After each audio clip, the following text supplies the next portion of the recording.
Google పేలు ఫోన్పేలు పెట్టుకుంటే బెగ్గర్సు, పని చేసుకోవటం చేత కానీ లోఫర్సు, ధర్మం పేరు చెప్పుకొని అడుక్కు తినే బెగ్గర్సు, వీళ్ళు క్రిస్టియన్ని మాక్ చేయట్లా, ముస్లింని మాక్ చేయట్లా, వీళ్ళు ఒక నాస్తికుడిని మాక్ చేయట్లా, వీళ్ళు మాక్ చేస్తున్న వ్యక్తి ఒక హిందూ. ఎందుకు మాక్ చేస్తున్నారో తెలుసా?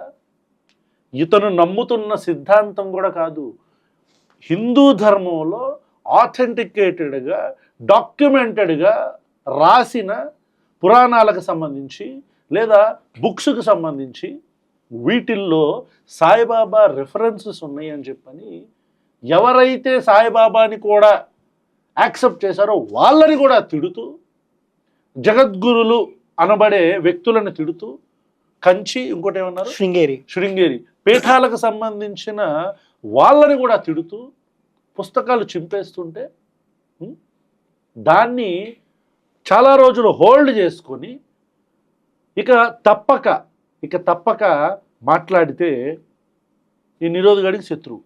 జగ్గి వాసుదేవా, ఎవరు జగ్గి వాసుదేవ్? Who is Jaggi Vasudev? జగ్గి వాసుదేవ్ సాయిబాబా ఒకటేనా? జగ్గి వాసుదేవ్ భార్య ఎలా చనిపోయింది? జగ్గి వాసుదేవ్ భార్య ఎలా చనిపోయింది? జగ్గి వాసుదేవ్ మామ, ఆయన పేరు గంగారామ్ ఐ గెస్, ఆయన ఎఫ్ఐఆర్ ఏమని ఫైల్ చేశాడు? నా కూతురు చనిపోవటానికి నాకు కారణాలు తెలియాలి అని చెప్పారు. ఎందుకన్నాడు? జగ్గి వాసుదేవ్ మామ వచ్చేసరికి వాళ్ళ కూతురుని శవాన్ని కూడా చూపించకుండా ఎందుకని కాల్ చేశారు? ఎందుకు? ఆ రోజు ఏం జరిగింది? ఈ జగ్గి వాసుదేవ్కి సాయిబాబాకి పోలిక. ఏ జగ్గి వాసుదేవ్ మీద అయితే 2010 నుంచి 1998 తర్వాత 2010 నుంచి 1998 నుంచి 2012 దాకా ఫారెస్ట్ ల్యాండ్ ఎంక్రోచ్ చేసుకున్నారని చెప్పని, ఏనుగులు వెళుతున్న స్థలాన్ని ఎంక్రోచ్ చేసుకున్నారని చెప్పని కేసులు ఫైల్ చేసిన ఆఫీసర్లు, ఇన్వెస్టిగేట్ చేసిన ఆఫీసర్లు, వీళ్ళందరూ కూడా మెల్లిగా ట్రాన్స్ఫర్ అయిపోయి నరేంద్ర మోదీ అధికారంలోకి వచ్చిన తర్వాత కేసులు మాఫీ అయిపోయి, కేసులు ఉన్నా సరే అదే ప్రధానమంత్రి నరేంద్ర మోదీ వెళ్ళి అక్కడున్న శివుడి విగ్రహాన్ని ఇనాగరేట్ చేసి, ఒక్క నిమిషం, అది శివుడు కాదు అంటున్నారు. నేను చెప్తా, క్లియర్గా ఎక్స్ప్లెయిన్ చేస్తా. అది అసలు శివుడే కాదు అని చెప్పని ప్రమోద్ కట్టర్ హిందూ మాట్లాడుతున్నాడు. దాని గురించి వెళ్ళే ముందు I'm just asking a question.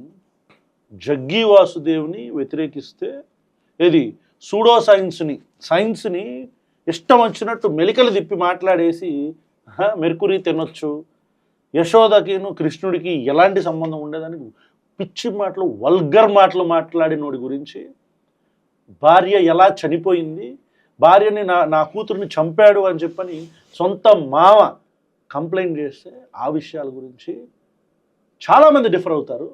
హిందువుల్లో చాలామంది డిఫర్ అవుతారు. జగ్గి వాసుదేవ్ని ఇష్టపడకపోతే హిందువు కదా, క్రిస్టియనా? లోఫర్ నా కొడక అని తిట్టాలనున్నా ఇలాంటి ప్లేస్లో తిట్టలేను. ఏం చేస్తాం? శివుడు ఎందుకని కాదంటున్నావు? శివుడు కాదంటున్నావు. అయితే ఇప్పుడు చూద్దాం. శివుడికి Chandravanka first point. Chandravanka right side ఉంటది.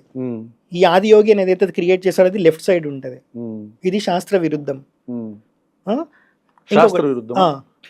ప్రతి దానికి ఒక ఎక్స్ప్లెనేషన్ ఉంది ఎందుకు ఇక్కడే ఉంటుంది అని. సో శివుడి మెడలో వాసుకి అని ఒక పాము ఉంటది కదా, ఎప్పుడు అది చుట్టుకొని ఉంటది శివుడి మెడలో. ఎప్పుడు మీరు చూసిన ఆదియోగి ఫోటో మీరు ఇక్కడ డిస్ప్లే చేయండి, జుట్టులో నుంచి ఇలా బయటికి వచ్చి ఉంటది తప్ప చుట్టుకొని రాదు. సెకండ్ పాయింట్, శివుడు ఎప్పుడు పెట్టుకున్నా ఇలా త్రిపుండ్రం పెట్టుకుంటారు. ఆదియోగికి మీరు చూస్తే ఇలా నామం ఉంటది. అవును, ఈ నామం ఎవడు పెట్టుకుంటాడు? జగ్గి వాసుదేవ్ పెట్టుకుంటాడు. శివుడికి ఎప్పుడైనా ఇలాంటి నామం పెట్టడం మీరు చూసారా? శివలింగానికి కూడా పెట్టారు, ఇలానే పెడతారు. శివుడికి ఎప్పుడు చూసినా మూడో కన్ను ఉంటది. మూడో కన్ను లేకుండా శివుడు ఉండడు ఏ ఫోటోలో కూడా. ఆదియోగికి మూడో కన్ను ఉండదు. అదొకటి. ఇంకొకటి, శివుడికి ఎప్పుడున్నా జటాజూటం ఉంటుంది. జటాజూటంలో గంగాదేవి ఉంటారు. కానీ ఆదియోగికి మీరు చూస్తే విరబోసుకొని ఉంటుంది జుట్టు. శివుడికి విరబోసుకొని జుట్టు ఉండదు. ఎప్పుడు నటరాజ స్వరూపంలో ఉన్నప్పుడు ఆ నాట్యం చేసేటప్పుడు మాత్రమే హెయిర్ అటు ఇటు ఊగుతా ఉంటే దానికి వేరే టైప్ ఆఫ్ ఎక్స్ప్లెనేషన్ శాస్త్రపరంగా ఉంది. ఆ హెయిర్ ఎందుకు ఊగుతుంది అనేది. సో ఇతను ఈ జుట్టు ఇలా పెట్టాడు అన్నట్టు 5 అయినాయి కదా. ఇంకొకటి, గ్రీక్ మైథాలజీలో మీరు తీసుకుంటే 3 ఇమ్మోర్టల్ స్నేక్స్, సారీ 3 భయంకరమైన స్నేక్స్ ఉంటాయి, అక్క చెల్లెళ్ళు వాళ్ళు. అందులో ఒక స్నేక్ చనిపోయింది, ఇంకొక 2 స్నేక్స్ ఉంటాయి, అవి చనిపోకుండా ఇమ్మోర్టల్ స్నేక్స్ అన్నట్టు. వాళ్ళ హెయిర్ ఏదైతే ఒక్కొక్క వెంట్రుక ఒక్కొక్క స్నేక్తో ఒక్కొక్క స్నేక్ అన్నట్టు. అది గ్రీక్ మైథాలజీలో ఉంది, అది కూడా నేను మీకు స్క్రీన్ షాట్ ఇస్తా. సో ఈ హెయిర్ ఏదైతే ఉంటుందో అది స్నేక్ బాడీతో మ్యాచ్ అవుతుంది అన్నట్టు, ఏది ఆ సర్పాలకి గ్రీక్ మైథాలజీలో. మీరు ఆదియోగి ఇది చూస్తే కూడా పాము ఏదైతే వచ్చిందో ఆ పాము బాడీ హెయిర్ ఒకటే సైజులో కనిపిస్తాయి. ఇది ఎక్కడ శివుడు? ఒక పాయింట్ అయినా మీకు శివుడు కనిపించాడా? ఇంకొకటి, హాఫ్ బాడీ వర్షిప్ మనకు లేదు. Second thing, half body worship మనకు లేదు. మీరు రాముడి విగ్రహం ఎప్పుడైనా ధనుర్బాణాలు లేకుండా చూసారా? వినాయకుడిది ఎప్పుడైనా డిఫరెంట్ గా వినాయకుడిని చేస్తారు తప్ప హాఫ్ తో చేయరు. ఓన్లీ వెంకటేశ్వర స్వామిది మాత్రమే మీరు చూస్తే బర్స్ట్ అంటారు వాళ్ళని, BUST బర్స్ట్. అవి ఆరాధనకి పనికిరావు, షో పీస్ లాగా పనికొస్తాయి. యాక్చువల్ అవి లేవు, కానీ జనాలకు నచ్చి ఇంట్లో పెట్టుకుంటున్నారు తప్ప దానికి పూజ చేయడం కానీ దానికి బొట్లు పెట్టడం కానీ చెయ్యరు మీరు చూస్తే కూడా. ఎందుకు అనంటే అది ఆరాధనకి పనికిరాదు ఆకారం లేనప్పుడు. సో శివుడు, ఇంకొకటి, శివుడికి ఎప్పుడైనా విగ్రహారాధన ఉందా? లింగారాధననే ఉంటది. కరెక్ట్, లింగారాధన ఉంటుంది. లింగానికి అభిషేకం చేస్తారు, అది రుద్రాభిషేకం కావచ్చు, బాలాభిషేకం కావచ్చు, ఏదైనా. అందుకే ఎందుకు అని అంటే లింగం మీద వేసిన ప్రతిదీ జారిపోతుంది. లైఫ్ లో ఏది శాశ్వతం కాదు అని చెప్పే స్వరూపం శివస్వరూపం, అందుకే దానికి అభిషేకం. శివుడికి విగ్రహాలు ఉండవు, ఆదియోగికి విగ్రహం ఉంది, అది హాఫ్ ఉంది, అది శాస్త్ర విరుద్ధం. నాకు తెలిసిన ఇప్పుడు మా టీంలో ఉండే శివైట్స్ కూడా వాళ్ళు కూడా they hate that concept of Adiyogi and Isha. ఇప్పుడు శివుడి చేతిలో త్రిశూలం ఉంటది, శివుడు ఇట్లా ఆకారంలో ఉన్నప్పుడు చేతిలో త్రిశూలం ఉంటది, కానీ పక్కన ఎక్కడో నించోబెట్టాడు శివుడు. కానీ లింగ స్వరూపంలో మీరు తీసుకుంటే పక్కనే త్రిశూలం పెట్టడానికి ఒకటి పెడతారు వాళ్ళు, స్టాండ్ లాంటిది. లింగ స్వరూపం. ఆదియోగికి హ్యాండే ఉండదు, త్రిశూలం ఎందుకు? ఇదొకటి. ఇంకొకటి మీరు తీసుకుంటే ఆదియోగి అనే పదం శివుడి సహస్రనామాల్లో కానీ నాకు తెలిసి ఎక్కడ లేదు. అవునా? లేదు. ఆది గురు అవతారం ఉంది. శివుడు యోగ జ్ఞానం అంటే ఈ జగ్గివస్ది వీళ్ళందరూ వచ్చాక యోగా అంటే యోగ జ్ఞానం అంటే మోక్షానికి కావాల్సిన జ్ఞానం ఏదైతే ఉంటుందో అది యోగ జ్ఞానం. ఈ కూర్చొని ఆసనాలు వేసే యోగా కాదు. ఇప్పుడు యోగా డే ఏదైతే సెలబ్రేట్ చేస్తున్నారో అది ఆసనాలు వేసే యోగా అని చేశారు దాన్ని. సనాతన ధర్మంలో మనం పుట్టింది మోక్షం పొందడానికి, కాబట్టి ఏ యోగ జ్ఞానంతో మోక్షం పొందాలో ఆ యోగ జ్ఞానం ఇచ్చింది ఆది గురువైన దత్తాత్రేయ స్వామి. ఆది యోగి ఏడికి వెళ్ళొచ్చాడు ఫస్ట్. ఇంకొకటి, దత్తాత్రేయ స్వామికి 16 అవతారాలు ఉంటాయి, అందులో ఒక అవతారం పేరు ఆదిగురు అవతారం. ఈ ఆదిగురు అవతారమే అలర్కుడు అనే అతనికి యోగ జ్ఞానం ఇచ్చింది. ఇది ఎప్పుడో చాలా పాతది. ఎప్పుడు చదివావు రాజా నువ్వు? ఇగో ఇక చదవాల్సి వస్తుంది రిప్లై ఇవ్వాలంటే. ఇగో ఇట్లాంటి వాళ్ళ గురించి ఎక్స్పోజ్ చేయాలి అని అంటే మరి ఆథెంటిక్ ఇన్ఫర్మేషన్ తీయాలి కదా. ఇప్పుడు నేను చెప్పింది మార్కండేయ పురాణంలో ఉంది, నేను అది కూడా పంపిస్తా. ఆది గురు అంటే దానికి మీనింగ్ ఏంటి అని. సో ఆది యోగి కాన్సెప్ట్ లేదు. Some respect for you for having that knowledge in your ధర్మ. మీ మతానికి గురించి అంత నాలెడ్జ్ మీరు యాక్చువల్లీ ఇట్లాగే కదా హిందువులు ఉండాల్సింది. మన ధర్మంలో ఎవరైనా తప్పు చేస్తుంటే, మన మతంలో ఎవరైనా తప్పు చేస్తుంటే ఇది తప్పు కదా అని ప్రశ్నించాలి కదా. చెప్పాడు రా జగ్గివాసుదేవ్ అని చెప్పని చప్పట్లు కొడతామా? కాదు కదా, క్వశ్చన్ చేయాలి కదా, ప్రశ్నించాలి కదా. తప్పు ఎవడన్నా చేసి తప్పు అని చెప్పాలి కదా. అది శివుడు కాదురా బాబు అని చెప్పని విత్ ప్రూఫ్స్ మాట్లాడుతున్నాడు కదా, ఫ్యాక్ట్స్ మాట్లాడుతున్నాడు కదా. అతనికి తెలిసింది మాట్లాడట్లేదు కదా, ఉన్నదే మాట్లాడుతున్నాడు కదా, వేదాల్లోనో పురాణాల్లోనో రాసుకున్నదే మాట్లాడుతున్నాడు కదా. అతను హిందూ కాదంటారేంటి? మైండ్ దుబ్బిందా? సో ఇప్పుడు లింగ భైరవి తీసుకుందాం. ఇందాక నేను చెప్పా, శివుడికి ఎప్పుడైనా పూజ చేసేది శివలింగానికే. శివలింగానికి యోని పీఠం ఉంటుంది, యోని భాగం కింద, పైన శివలింగం ఉంటుంది. యోని పీఠం ఈ యోని పీఠమే శక్తి స్థానం శివుడికి. ఇది లేకపోతే లింగం ఆరాధనకి పనికిరాదు. సో ఇప్పుడు లింగ భైరవి అని పేరు పెట్టిండు, 3 అమ్మవార్ల స్వరూపం అని చెప్పిండు. దానికి శాస్త్ర ప్రమాణం లేదు. ఎందుకు అని అంటే ఇప్పుడు ఆమె లింగ రూపంలోనే ఉందనుకుందాం, కింద యోని భాగం లేదు.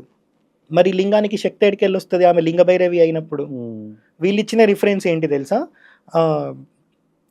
వామన పురాణం నుంచి రిఫరెన్స్ ఇచ్చారు. వామన పురాణంలో శివుడు సరస్వతి నదిని పూజించినప్పుడు లింగ స్వరూపంగానే చేశారు.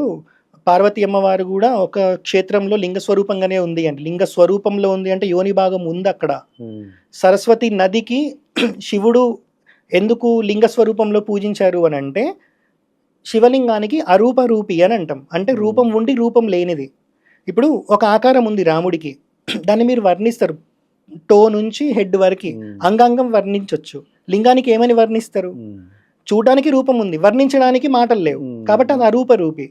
అయితే వామన పురాణంలో 41st చాప్టర్ అనుకుంటా, అక్కడ క్లియర్గా రాసింది ఏంటి అని అంటే సరస్వతి నదిని శివుడు లింగ స్వరూపంగా పూజించారు అని. నదికి ఒక రూపం ఉంటుందా? ఉంటది. వర్ణించడానికి మీకు ఏమైనా ఆకారాన్ని వర్ణిస్తారా? అరూప రూపి. కాబట్టి అరూప రూపి అయిన నదిని అరూప రూపిగా అయిన శివలింగం స్థానంలో పెట్టి పూజ చేశారు పరమశివుడు అని దాని అర్థం. ఇక్కడ లింగ భైరవి ఎక్కడి నుంచి వచ్చింది? ఎక్కడో ఒక దగ్గర లింగము, మొత్తం కాన్సెప్ట్ ఇట్సెల్ఫ్ ఇస్ రాంగ్. ఎక్కడో ఒక దగ్గర లింగం అని కనిపించింది, దానికి ఎక్కడో ఒక దగ్గర భైరవి అని కనిపించిన లింక్ చేసేసి ఇది ఇక్కడ ఉంది అక్కడ ఉంది అని వీళ్ళు దెబ్బ కొట్టుకోవడమే. అయితే దీనికన్నా ముందుకెళ్తే 46th చాప్టర్లో పార్వతీ అమ్మవారు కూడా లింగ స్వరూపంలో ఉన్నారని ఉంది. అక్కడ యోనిపీఠం ఉంటది. దీనికి శ్లోకం కూడా ఉంది, ఆగమాలు ఉంటాయి, శైవాగమాలు అని 63 ఆగమాలు ఉంటాయి. దాని పరంగానే గుడిలు కడతారు అన్నట్టు. అందులో క్లియర్గా ఉంటది మృగేంద్ర ఆగమం, కామిక ఆగమం అని ఉంటది. అందులో శ్లోకంతో పాటు ఉంది లింగస్య మూలే యోని స్థాపనీయ తతశక్తి సమాయుక్తం లింగం పూర్ణతమం భవేత్ అని. లింగస్య మూలే యోని స్థాపనీయ అంటే యోని భాగం లేని లింగం పూజకి అనర్హం అని. ఇదే శక్తి స్థానం అని దాని అర్థం. సో ఈ కాన్సెప్ట్ ప్రకారం ఖచ్చితంగా జగ్గి వాసుదేవ్ పెట్టిన ఆదియోగి అనబడే స్టాచ్యూ లింగ భైరవి కూడా ఈజ్ నాట్ శివ అని చెప్పబడే ఏ రెఫరెన్స్ కి అది యాప్ట్ అవ్వట్లేదు. అట్ ద సేమ్ టైం లింగ భైరవి కూడా.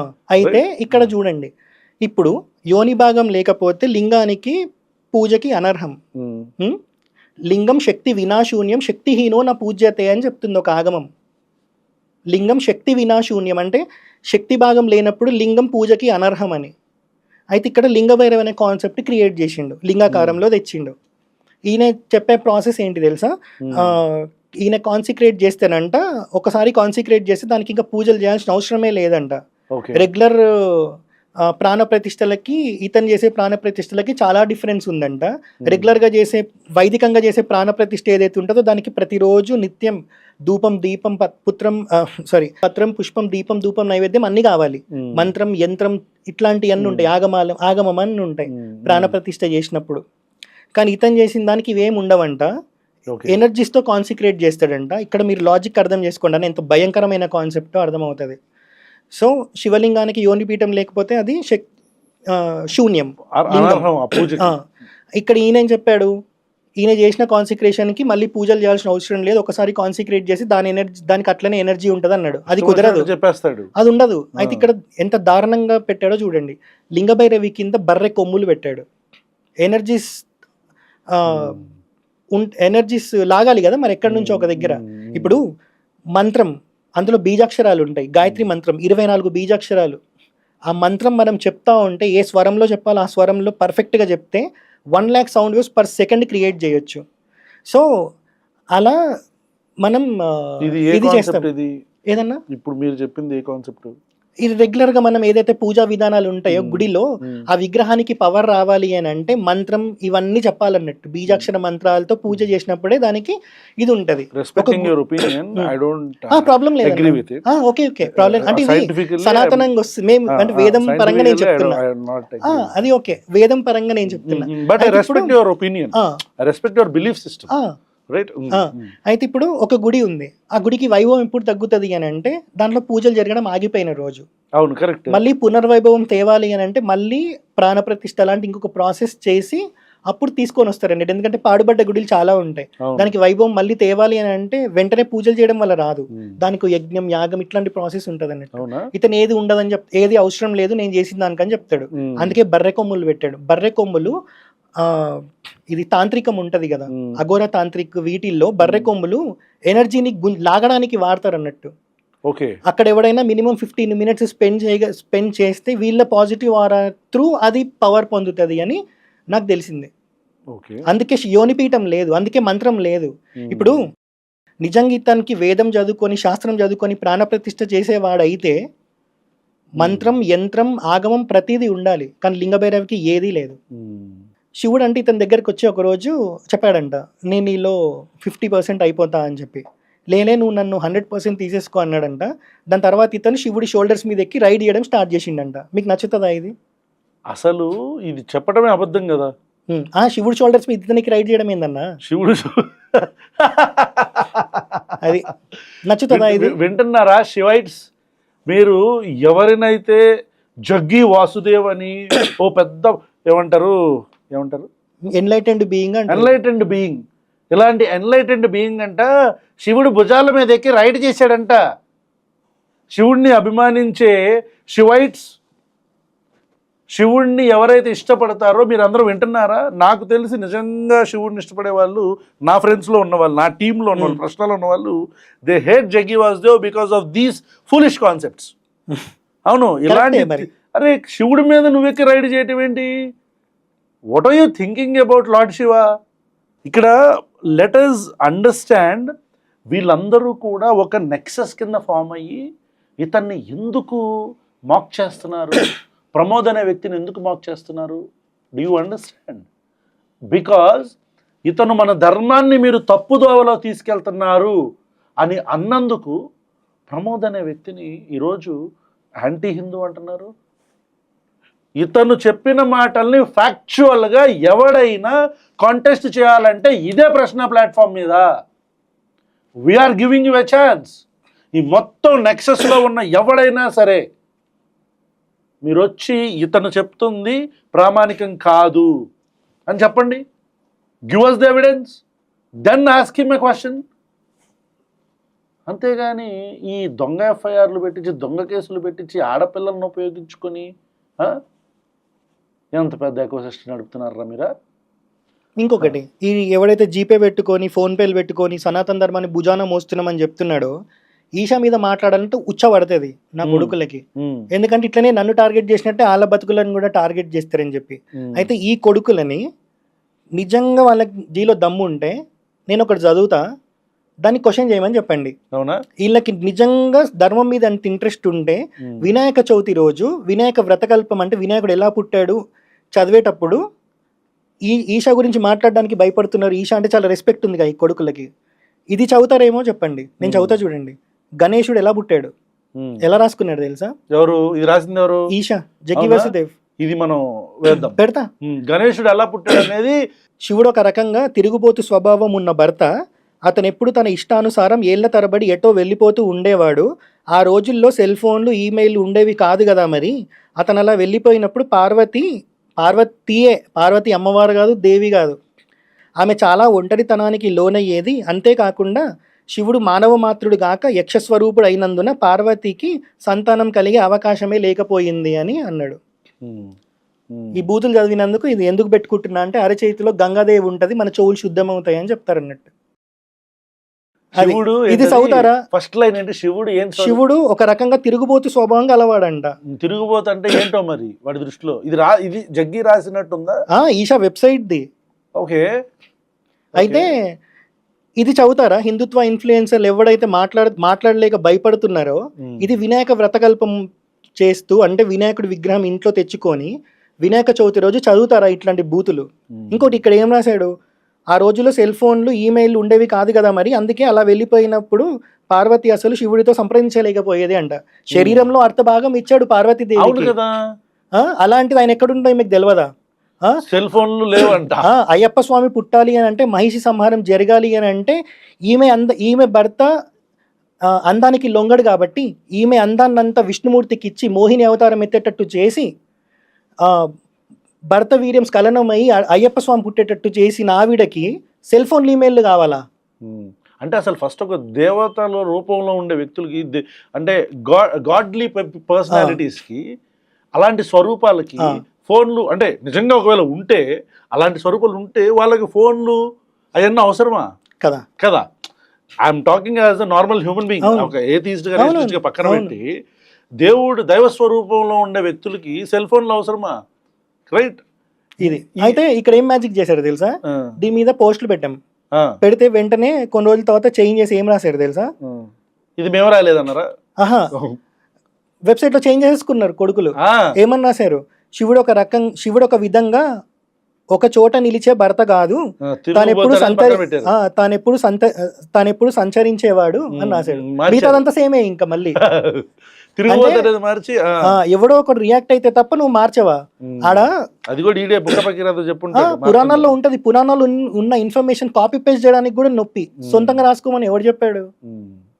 సో దీన్ని క్వశ్చన్ వీళ్ళు మాట్లాడతారా హిందుత్వ ఇన్ఫ్లుయెన్సర్లు దీని గురించి? ఒకడైనా మాట్లాడతాడా? ఇవన్నీ నేను ఏవైతే మాట్లాడానో ఈ కొడుకులందరూ మాట్లాడుంటే ఈరోజు ఒక రెవల్యూషన్ వచ్చేది హిందుత్వాలో. ఇప్పుడు వీళ్ళు మాట్లాడట్లేదు ఈషా గురించి, హిందుత్వ కాదు హిందూయిజంలో. సో ఇప్పుడు వీళ్ళు మాట్లాడట్లేదు.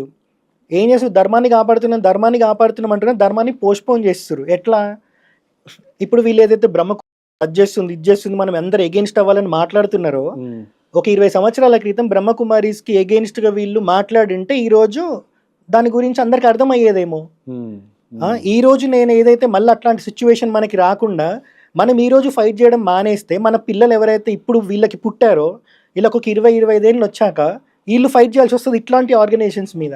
కరెక్ట్. అంటే ధర్మాన్ని ఇప్పుడు వీళ్ళు కాపాడుతున్నారా, పోస్ట్పోన్ చేస్తున్నారా?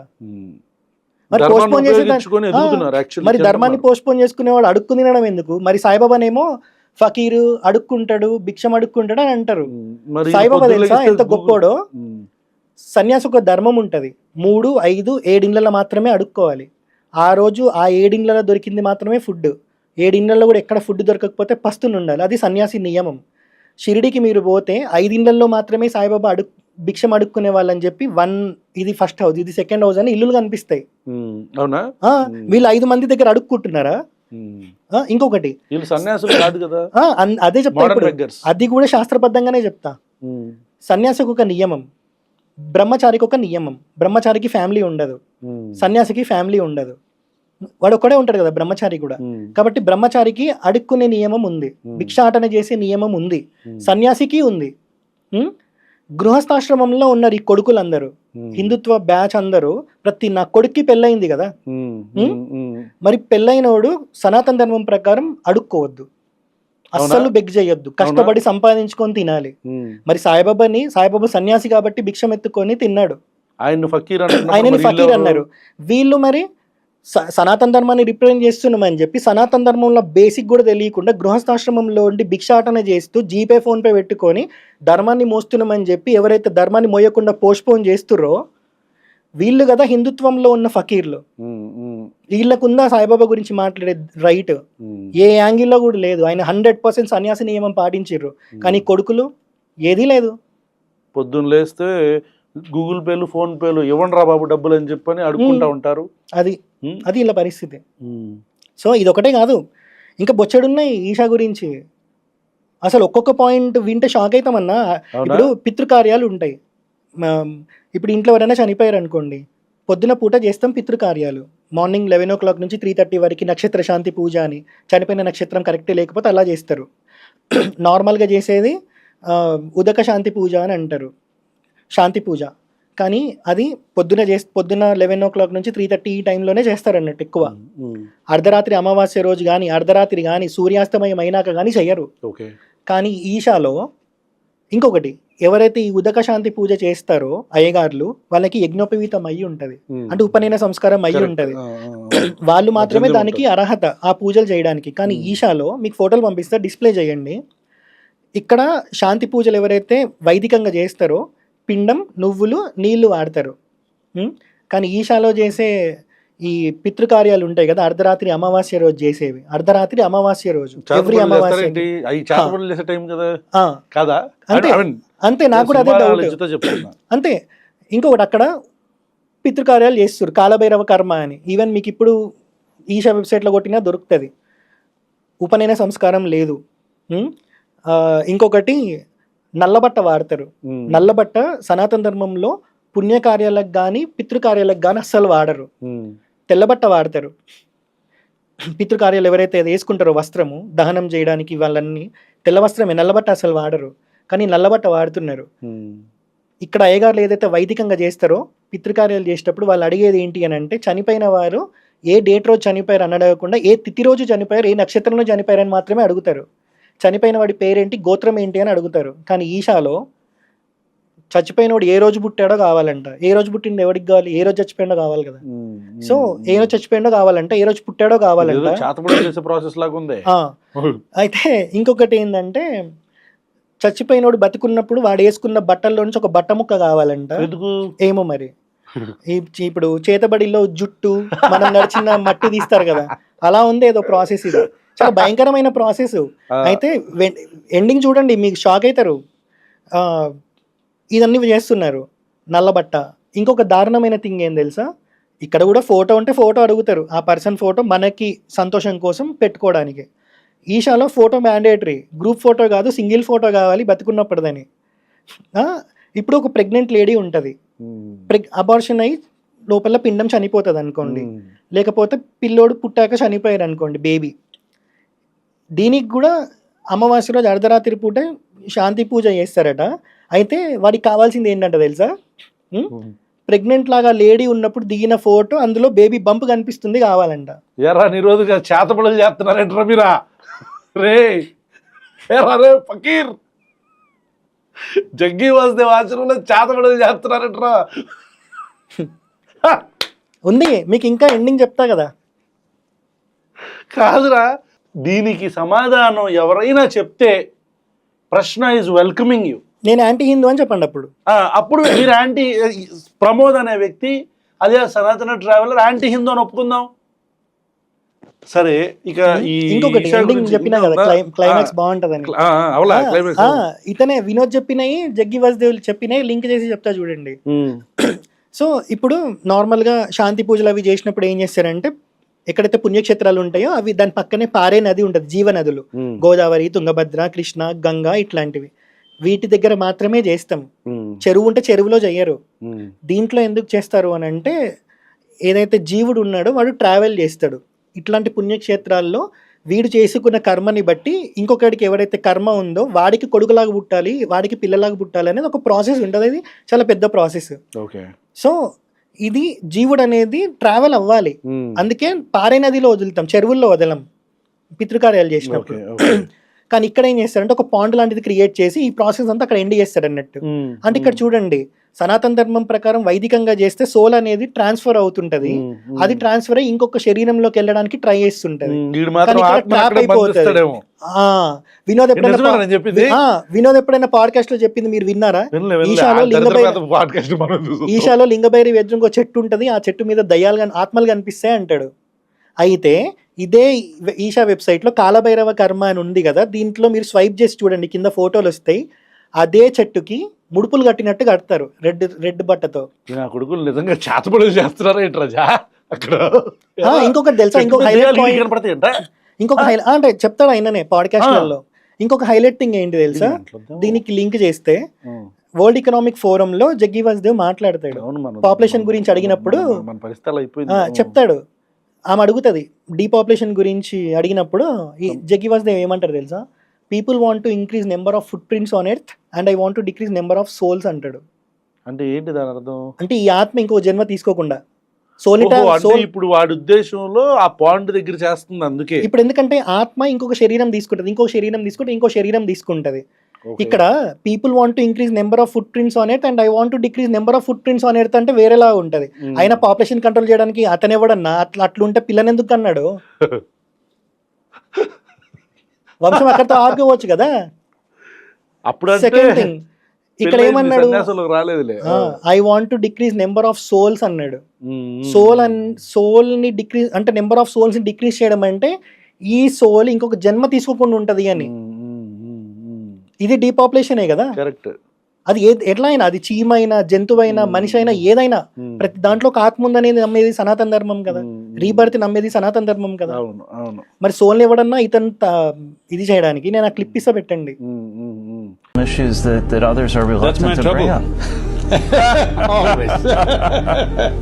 All the religious groups are against me because I'm talking about population. They want more souls. I want less on the planet.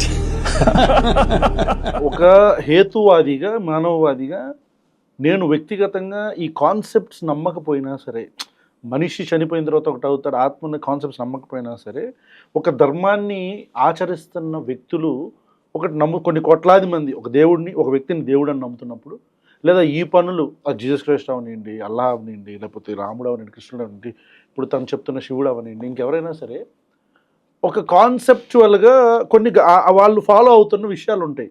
దాన్ని కాదని అదేంటిది ఆ చేతబడులు చేస్తా, ఏంటది ఆత్మలను ఆపేస్తా, ఆత్మలను తగ్గిస్తా అని చెప్పానంటే ఇది శాస్త్ర ప్రకారంగా తప్పు అని చెప్తున్నాడు. ఆన్సర్ ఉంటే ఎవరైనా సరే మీరు కామెంట్ చేయొచ్చు, లేదంటే ఈ నెక్సస్లో ఉండే ఈ బొక్కపకిరాదులు ఎవడైనా సరే మమ్మల్ని కనెక్ట్ అయితే మేము మిమ్మల్ని పాడ్కాస్ట్ చేసి కూర్చోబెట్టి సమాధానం రాబడతాం. ఆ రోజు ప్రమోద్ని తీసుకొస్తా. ఎవడైనా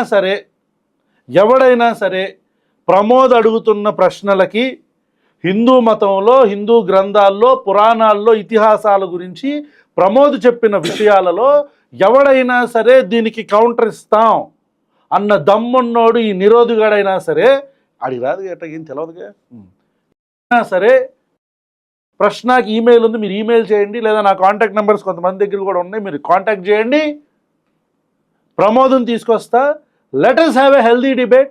మీరు చూస్తున్నారు, నేను నాస్తికుడినైనా పొద్దున్న లెగిసినప్పటి నుంచి కొంతమంది మతాన్ని ఉపయోగించుకొని వాళ్ళు ఎలా డబ్బుల్ని సంపాదించుకుంటారు, మతాన్ని ఉపయోగి రాజకీయం చేసే వాళ్ళందరినీ ఎలా అటాక్ చేస్తారో కూడా మీ అందరికీ తెలుసు. Still Pramod you're comfortable, right? 100%.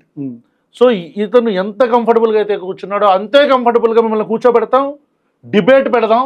ఎవరైతే ప్రమోద్ చెప్తున్న క్వశ్చన్, ప్రమోద్ యాంటీ హిందూ అని అంటున్న వ్యక్తులకు చెప్తున్నా, ఇంత చక్కగా మతాన్ని కాపాడుకోవాలన్నా, ధర్మాన్ని కాపాడుకోవాలని చెప్తుంటే రైట్. మీకు ఇంకొక 2 పాయింట్స్ అన్న, చాలా ఇంపార్టెంట్ పాయింట్స్. ఇప్పుడు మామూలుగా మీరు యంత్రం చూస్తారు, రేకులాగా ఉంటుంది, కాపర్ది. కానీ ఈషా యంత్రం ఎంత వెయిట్ ఉంటుంది తెలుసా? 150 kgs. 150 kilos. అవిఘ్న యంత్ర weighs 150 kgs and measures 3 feet into 2.5 feet into 8 inches height లో ఉంటదంట. ప్రోగ్రామ్ ఫీ ఎంత తెలుసా? 7,39,000. వ్యాపారం. ఇంకొకటి వ్యాపారం చేసుకోవటం కదా. ఇంకొకటి, యంత్ర స్థాపన చేయాలి అని అంటే అతనికి ఉపనయన సంస్కారం అయి ఉండాలి, గురుపదేశం అయి ఉండాలి. ఏ యంత్రాన్ని ఇతను స్థాపన చేస్తున్నాడో ఆ దేవికి సంబంధించిన మంత్రం ఇతనికి గురువు ఉపదేశం ఇచ్చి ఉండాలి. ఆ గురువు చెప్పాలి ఇన్ని లక్షల సార్లు నువ్వు చెప్పు అని, వీడి స్థితిని బట్టి, వీడి సాధన శక్తిని బట్టి ఇన్ని లక్షల సార్లు నువ్వు జపం చేసి నా దగ్గరికి రా, అప్పుడు ఇతనికి అర్హత కలుగుతుంది. ఏది లేదు, ఉన్న అర్హత 7 లక్షలు ఉంటే చాలు. 7,30,000 ఉంటే చాలు యంత్రం ఇస్తాడు. మళ్ళీ దీనికి ఒక రిస్ట్రిక్షన్ పెట్టిండు, 2,500 SFT ఉన్న ఇంట్లో పెట్టాలంట. అంటే దీనికి యంత్రానికి రిస్ట్రిక్షన్ ఉంటుంది, నాకు తెలియదు. అట్లా అంటే అప్పట్లో పెద్ద పెద్ద గుడిలు కట్టాలంటే ఇక కింద భూమి మొత్తం దోవి పెద్ద యంత్రమే పెట్టేవాళ్ళు. మన గుడిలో చిన్నగా ఉంటాయా? శ్రీరంగం నుంచి ఒక ఊరే ఉంటది, మరి ఎంత యంత్రం పెట్టాలి? సో మళ్ళీ దీన్ని పీరియడ్స్ టైంలో ఆడవాళ్ళు పూజ చేయొచ్చు అని. చాలా డేంజర్ పద్ధతి ఇది, సైకిక్ ప్రాబ్లం వస్తుంది జనాలకి. ఇప్పుడు ఈ కొడుకులు అందుకే అట్లనే ఉన్నారు, అందుకే సైక్ నా కొడుకులు. మార్చిలో నేను ఈషా మీద 4 వీడియోలు చేశా. పీరియడ్స్ టైంలో పూజలు చేయడానికి మీరు ఒప్పుకుంటారా? మీరు నాస్తికులే కదా. అంటే సో నార్మల్గా సనాతన ధర్మంలో ఒక పద్ధతి ఉంది, దానికి మనం రెస్పెక్ట్ ఇవ్వాలి. అది ఎందుకు దాని బ్యాక్ వేరే ఉంది. కానీ ఈ జగ్గి వసుదేవ్ ఉన్నాడు కదా, ఇన్ ఫస్ట్ ప్లేస్ నువ్వు నన్ను క్వశ్చన్ అడిగావు కాబట్టి నేను అసలు పీరియడ్ ని అదొక మైలు కింద నేను చూడను. ప్రతి మత గ్రంథం పీరియడ్స్ ని మైలు కింద చూస్తాను. అది బైబిల్లో ఉంది, ఖురాన్ లో ఉంది, ఇంకా హిందూ గ్రంథాల్లో కూడా పీరియడ్స్ ను మైలా అని చెప్పని మొదలు పెట్టారు. సో ఆ బేసిక్ కాన్సెప్ట్ ఆఫ్ మైలాకి నేను వ్యతిరేకం. ఓకే, 2 నువ్వు అడిగిన క్వశ్చన్ ఏదైతే ఉందో, పీరియడ్స్ ని Hindu, let us say if I am a Hindu, I am believing in some religion and that religion says something, I should follow it. Ante simple. If I am not following it, I am not following that religion. Ante simple. No answer. So itanu ఇప్పుడు creams వచ్చాయి, so అట్లా ఇతను అంటే ఎవరు? జగ్గి వసుదేవ్. ఆ clip ఇస్తా, పెట్టండి, చాలా ఆడుకుంటా. నాకు చెప్పబుద్ధి కూడా కాదు అది, అది వద్దులే అన్న. అంటే మీరు అది డైరెక్ట్ డిస్ప్లే చేయండి, అతని వాయిస్ లో వింటేనే బాగుంటది. There is no mention of menstrual cycles anywhere because spiritually you cannot have menstrual cycles. Only physiologically you can have. Some temples and other things have said women cannot enter at that time. You need to understand this, from where this comes from. Today's woman, you forget about her, okay? How she's equipped, how she's capable of handling her bodily needs and other things are a different matter. I want you to look back 1,000 years ago. What kind of sanitary facilities did she have, what kind of processes did she have. But over a period of time, we are born from that. If that is impure, our very birth is impure and the creation is impure. It's a ridiculous thought even to think like that. So దానికి వేరే explanation శ్రీమద్ భాగవతంలో మనకి వృత్రాసుర సంహారం అనే ఒకటి ఉంటది. ఏంటిది? వృత్రాసుర సంహారం. ఓకే. ఈ వృత్రాసుర సంహారంలో అసలు ఈ కాన్సెప్ట్ అనేది ఎట్లా వచ్చింది అనేది ఉంటది అన్నట్టు. ఓకే. సో దానికి ఉంది, శాస్త్ర ప్రమాణం ఉంది. దానికి సామవేదం గారు కూడా రిప్లై ఇచ్చారు. ఇట్లాంటివన్నీ చెప్తాడు అన్నట్టు ఆడవాళ్ళకి, ఏదో ఒక ఎంకరేజ్ చేయడానికి, మోడర్న్ నోషో. కానీ ఇవన్నీ నువ్వు ఏదైతే అనాదిగా సనాతనంగా వస్తుందో భారతదేశంలో, దీనికి వ్యతిరేకంగా ఉన్నప్పుడు నువ్వు దాన్ని ఎట్లా చెప్తావు? నీ లాజిక్ ని అంటి దానికి పెట్టి, రైట్, ఆన్ రేషనల్ బేసిస్ లో కాకుండా ఒక ధర్మాన్ని, హిందూ ధర్మాన్ని ఫాలో అవుతున్న వ్యక్తిగా నువ్వు చెప్తున్నది తప్పు. అంటే మత గ్రంథాల ప్రామాణికంగా, వేదాల ప్రామాణికంగా నువ్వు చెప్తుంది తప్పు. అదే నువ్వే పాయింట్అవుట్ చేసావు. ఇట్లాంటి 4 వీడియోలు చేసా. పరశురాముడిని వొలటైల్ మెంటాలిటీ అన్నాడు. పరశురాముడు అంటే ఎప్పుడు బ్యాడ్ వెదర్ తో ఉంటాడంట. సో వొలటైల్ నేచర్ తో ఉంటాడంట. Parashurama, the axe hacker, anything that he saw, he hacked up with his axe, including his mother. A man of very volatile emotions. In many ways, without participating in it, Parashuram decided the fate of Kurukshetra war. He fixed Karna in the very beginning. He had enormous capabilities, but his emotional volatility did not allow him to perceive the divine every moment of his life, off and on, bad weather most of the time. So he went to many gurus or teachers. When he found they did not have what he is looking for, he hacked them. So అతనికి control ఉండదు కాబట్టి, చేతిలో గొడ్డలు ఉంది కాబట్టి, పరుశువు అది ఉంది కాబట్టి దేన్ని పడితే దాన్ని నరుక్కుంటెళ్ళి వాళ్ళ అమ్మ తల్లిని నరికేశాడంట. అట్లుండదు పరశురాముడి చరిత్ర. దాని తర్వాత గురువు కావాలి నాకని ఎతుకుతున్న, గురువు కావాలి అనుకున్నప్పుడు కొందరు గురువులు పరిచయం అవుతారు. గురువులు పరిచయం అయ్యాక ఈ గురువులు నాకు కరెక్ట్ కాదని గురువుల తల్లని నరికేశాడంట. గురువులు ఎవరు ఉంటారు? బ్రాహ్మణులే ఉంటారు. బ్రాహ్మణ్ అంటే ఇక్కడ వర్ణం పరంగా తీసుకుంటే శూద్రుడైనా సరే వాడు బ్రహ్మజ్ఞానంతో ఉంటే వాడు బ్రాహ్మణుడు.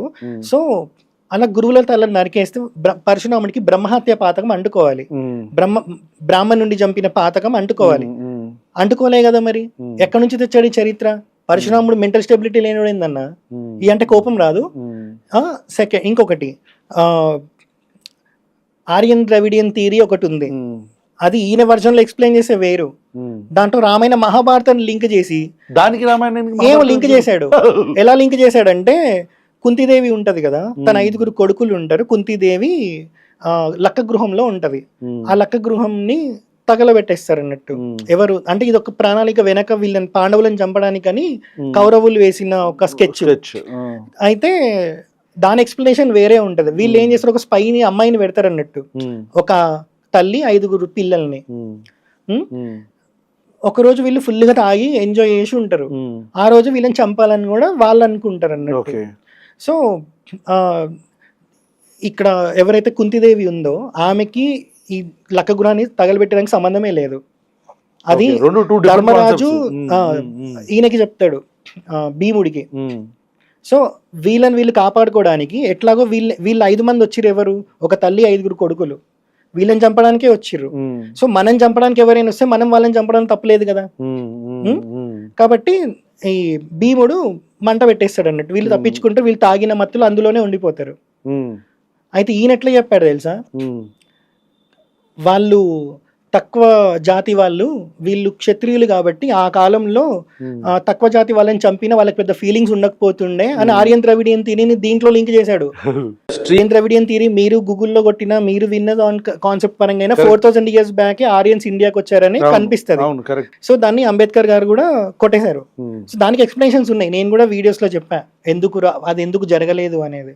సో ఇక్కడ గూగుల్లోనేమో 4000 years అని చూపిస్తుంది.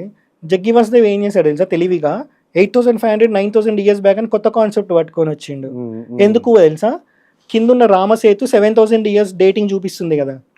సో 4000 years అంటే రామాయణంని లింక్ చేయలేడు, మహాభారతాన్ని లింక్ చేయలేడు. కాబట్టి 8500 9000 years బ్యాక్ ఆర్యన్ ఇన్వేషన్ జరిగింది అని చెప్తే రామాయణ మహాభారతాన్ని లింక్ చేయొచ్చు. There is a history behind this. The first Aryan invasions happened somewhere between 8500 to 9000 years ago. ఇతను గురువు ఏంటి, ఇతను సనాతన ధర్మాన్ని ఎక్కడ రిప్రజెంట్ చేస్తుండు? ఫస్ట్ ఆఫ్ ఇవి 4 వీడియోలు చేసినందుకు ఆల్ ద్రవిడియన్ థియరీ మీద నాకు డిఫరెంట్ అండర్స్టాండింగ్ ఉంది. అయితే ఇక్కడ actual Jaggi Vasudev not only this, science ను ఉపయోగించుకొని మెర్కురీ గురించి పిచ్చి మాటలు మాట్లాడడం, బుల్షిట్ మాట్లాడుతూ ఉంటాడు. ఓకే, సో అతను ఫాలోవర్ ఈడు కాబట్టి, ఈడు పిచ్చోడు కాబట్టి నిరోధగాడు, వాడు కూడా వాడు ఇష్టం వచ్చినట్టు మాట్లాడతాడు. సో అయితే నేను దాని మీద వీడియో చేశా, రామాయణ మహాభారతాన్ని ఎలా లింక్ చేస్తున్నాడు, దానికి దీనికి అసలు సంబంధమే లేదు, గూగుల్ ఒకటి చూపి సీనియర్ డేట్ కొత్తది మార్చి చెప్తున్నాడని. ఇలా 4 వీడియోలు పడేటప్పటికి ఒక్కొక్క దానికి 2 లక్షలు 3 లక్షలు అట్లా వెళ్ళిపోయినాయి వ్యూస్, దాన్ని వెళ్ళిపోయినాయి. ఇంకా ప్రాబ్లం అవుతుంది అనిపించి ఈషా వీనికి వార్నింగ్ ఇచ్చిందో ఏం చేసిందో తెలియదు, సడన్ గా హైదరాబాద్కి వచ్చిండు. నా 130,000 మంది ఫాలోవర్స్ ఉన్న ఇన్స్టాగ్రామ్ అకౌంట్ డిలీట్ అయిపోయింది. నేను ఇట్లా ఒకరోజు కూర్చున్న ఇంట్లో ఓపెన్ చేసేటప్పటికి డిజేబుల్డ్. ఎందుకు అని అంటే వీళ్ళు మాస్ రిపోర్టింగ్ చేపించి ఇది చేశారు. ఎందుకంటే కొన్ని వీడియోస్ నేను రిప్లై ఇచ్చినప్పుడు అవతలోడు ఏదైతే గలీజ్ మాటలు మాట్లాడారో దేవుడి గురించి, వాడు మాట్లాడిన దానికి నేను ప్రాపర్ ఎక్స్ప్లెనేషన్ పురాణాల్లో నుంచి ఇచ్చాక వాడు మాట్లాడిన బూతితో వానికి ఎండ్ చెప్పేది అన్నట్టు, హరహర మహాదేవ ముందు. సో అక్కడ అబ్యూసివ్ వర్డ్ ఒక్కటే తీసి ముందు చెప్పిన కంటెంట్ అంతా వదిలేసి 1000 వీడియోస్ ఎవడన్నా చేస్తాడా అన్న ధర్మం గురించి? అలాంటి అకౌంట్ డిలీట్ చేయించాడు. నేను కుంభమేళాకి వెళ్ళి ఒక వీడియో చేస్తే అసలు ట్రాఫికే లేదు, ఏం లేదు, ఇది మొన్న ఒక్క రోజు మాత్రమే ఉంది అని ఒక వీడియో చేస్తే అది 2 మిలియన్ కొట్టింది. అది చూసి చాలా మంది కుంభమేళాకి వచ్చారు తెలుగు స్టేట్స్ నుంచి. నాకు ఎందుకంటే నేను కుంభమేళా తర్వాత కాశీకి వెళ్ళినప్పుడు అక్కడ కనిపించిన వాళ్ళు చెప్పిర్రు. నేను ఒక పాడ్కాస్ట్కి వెళ్తే నా పాడ్కాస్ట్ లో పక్కన ఎవరైతే కూర్చున్నారో, మీ వీడియో చూసినాక మా అమ్మాయి కుంభమేళాకి పోదాం అన్నది, ట్రాఫికే లేదంట అమ్మ, అన్న బొద్దాలు అవి ఒక్కరోజే ఉందంట అని ఆమె చెప్పిందంట. వాళ్ళు కుంభమేళాకి వచ్చారంట. అంటే ఆలోచించండి ఇంపాక్ట్ ఉన్నది. ఇంకొకటి చెప్తాను, ఇప్పుడే గుర్తొచ్చింది. ఇతను వేదం చదువుకోలే, శాస్త్రం చదువుకోలే, బ్రాహ్మణుడు కాదు, ఉపనయన సంస్కారము లేదు, కానీ వేదాన్ని కూడా వాడుకున్నాడు ఇతని స్వంత ప్రయోజనాల కోసం. ఎట్లా అంటే ధ్యానలింగ అని ఒకటి క్రియేట్ చేసిండు. ధ్యానలింగ అది లేనే లేదు ఎట్లాంటి కాన్సెప్ట్ లో కూడా. సనాతన ధర్మంలో ఎక్కడ ధ్యానలింగ అనే కాన్సెప్టే లేదు. దాని గురించి ఋగ్వేదంలో ఉంది, గృహస్థాశ్రమ యోగి దాన్ని కాన్సిక్రేట్ చేయొచ్చు అని చెప్పారు అన్నట్టు. అయితే నేను ఈశా క్వశ్చన్ బొక్కుంది ఈశా వాళ్ళని క్వశ్చన్ చేసినప్పుడు ఆ కొడుకులు ఏమన్నారు తెలుసా? జగ్గి వాసుదేవ్ కంట ఎన్లైటెండ్ బీయింగ్ కాబట్టి వేదాలు దర్శనం ఇస్తాయట. అయితే సింపుల్ లాజిక్, దర్శనం ఇచ్చినప్పుడు ఇప్పుడు వేదం శృతి రూపంలో విన్నారు ఋషులు, ఆ విన్న శృతి రూపంలో విన్నది శిష్యులకి సేమ్ గా నేర్పించారు అన్నట్టు. అందుకే దానికి చివరిలో గణ జట అని కూడా ఉంటాయి, అంటే స్వరం తప్పకుండా. సో ఇప్పుడు విన్న ఋషులు విన్నట్టే శిష్యులకి చెప్పారు. వేదం ఎట్లొచ్చింది? శృతి రూపంలో విన్నారు. ఇప్పుడు నిజంగా జగ్గి వాసుదేవ్కి వేదం దర్శనం ఇస్తే శృతి రూపంలో, వేదంలో ఉండేవి మంత్రాలు, శ్లోకాలు కాదు, సంహిత మంత్రాలు ఇట్లుంటాయి. సో ఇతను ఏ మంత్రం చెప్పాడు ధ్యానలింగ, ఏ మంత్రం విన్నాడు, విన్న మంత్రం చెప్పాలి కదా గణా జటాతో పాటు. ఆ ఫ్లో మిస్ అవ్వకుండా ఆ మంత్రం చెప్పాలి బీజాక్షరాలతో సహా. అది వేదోక్తమై ఉండాలి. అలాంటి మంత్రం ఒకటైనా చెప్పి ధ్యానలింగ కాన్సిక్రేట్ చేశాడా? దానికి ఋగ్వేదం వాడుకోవాల్సిన అవసరం ఏముంది? ఋగ్వేదంలో ఇట్లాంటి చెత్త కాన్సెప్ట్లు లేవు. ఋగ్వేద పండితులను అడిగితే చెప్తారు అసలు ఈ ఆకారమే లేదని చెప్పి, అసలు అట్లాంటిది ఉండదు. సో ఋగ్వేదాన్ని వాడుకున్నాడు. ఈ యొక్క సింబల్ చూపిస్తాడు, ఎన్లైటైన్మెంట్ సంథింగ్ అన్నట్టు. అదే అదేనా చెప్తా, దీని గురించి కూడా దారుణం. ఎప్పుడైనా కెమెరా చూపించండి తమ్ముడు, నేను ఇది డిస్ప్లే చేయండి ఇక్కడ చేయమంటారా? అది నాకు ఫార్వర్డ్ చేయండి. ఇది ఉందా ఇన్వర్టెడ్ ట్రయాంగిల్. సనాతన ధర్మంలో కానీ, ఇస్లాంలో కానీ, క్రిస్టియానిటీలో కానీ, ఏ ధర్మంలో అయినా పాజిటివిటీని చూపెట్టాలి అని అంటే పైకి చూపిస్తాం, కిందికి ఎవరు చూపెట్టాడు? ఇది కిందికి ఉంది, పైన చంద్రుడు సూర్యుడు ఉన్నారు. సూర్యుడు ఇక్కడ ఉంటాడు, చంద్రుడు ఇక్కడ ఉంటాడు. ఈ 3 పాయింట్స్ ఉన్నాయి ఆ ట్రయాంగిల్లో. ఈ 3 పాయింట్స్ 3 గుణాలకి సంకేతం అన్నట్టు. సాత్వికం, తామసికం, రాజసం, రజోగుణం, తమోగుణం, సత్వగుణం. ఇవి అప్పర్ ట్రయాంగిల్ ఉండాలి. ఎవడైనా పుట్టినప్పుడు కోరికలతోనే ఉంటాడు కదా, వాడిలో తమోగుణం ఉన్నట్టు, రజోగుణం ఉన్నట్టు. ఇట్లా ఉంటది కదా ట్రయాంగిల్. తమోగుణం, రజోగుణం, సత్వగుణం. ఈ రెండిట్లు అతిక్రమించిపోయిన వాడు సత్వగుణంలో ఉంటాడు, అధిగమించిపోయిన. సో ఇది మన ఎండింగ్ పాయింట్. ఇది కూడా అతిక్రమించిపోయిన వాడు ఈ డాట్ లో ఉంటాడు, అది శూన్యం, అది అద్వైత స్థితి. ఇక్కడ పాము పెట్టాడు, చంద్రుడు ఇక్కడ పెట్టాడు, సూర్యుడు ఇక్కడ పెట్టాడు. దక్షిణామూర్తికి మీరు చూసినా సరే సూర్యుడు రైట్ సైడ్ ఉంటాడు, చంద్రుడు లెఫ్ట్ సైడ్ ఉంటాడు, దక్షిణామూర్తి స్వరూపంలో మాత్రమే. ఇది కాలసర్ప కూటమి అంటున్నారు. ఇది ఎన్లైటైన్మెంట్ ఏంటి అంటే నువ్వు తామసికం రాజసికం నుంచి కిందికి పడిపోతున్నావు, సత్వగుణంలోకి రావట్లేదు. సో టెక్నికల్లీ ఇది రాంగ్. ఇట్లా చాలా ఉన్నాయన్న. ఎవరికైనా చెప్తున్నా కదా, ఎవరికైనా 100% అన్న, ఎవరికైనా దమ్ము ఉంటే వచ్చి మాట్లాడమని చెప్పండి. ప్రతిదీ శాస్త్రబద్ధంగా చెప్తా నేను. అవునా? 100%. So this is an open call to any Hindu who is opposing Pramod's stance on Hinduism. Pramod అనే వ్యక్తి యొక్క స్టాన్స్ని హిందూయిజం మీద కావచ్చు, జగ్గి వాసుదేవ్ మీద కావచ్చు, ఈషా ఫౌండేషన్ మీద కావచ్చు, లేకపోతే వీళ్ళు చెప్తున్న ప్రాసెస్ ప్రకారం సాయిబాబా అనే వ్యక్తిని మీరు ఎందుకు దేవుడిగా యాక్సెప్ట్ చేయరు అనే పాయింట్ తను క్వశ్చన్ చేస్తున్న పాయింట్స్ అయితే ఉన్నాయో వాటి మీద ఎవడైనా సరే డిబేట్కి వస్తే we are offering you a platform. If you have guts ఉంటే వచ్చి మాట్లాడదురు కానీ. రైట్.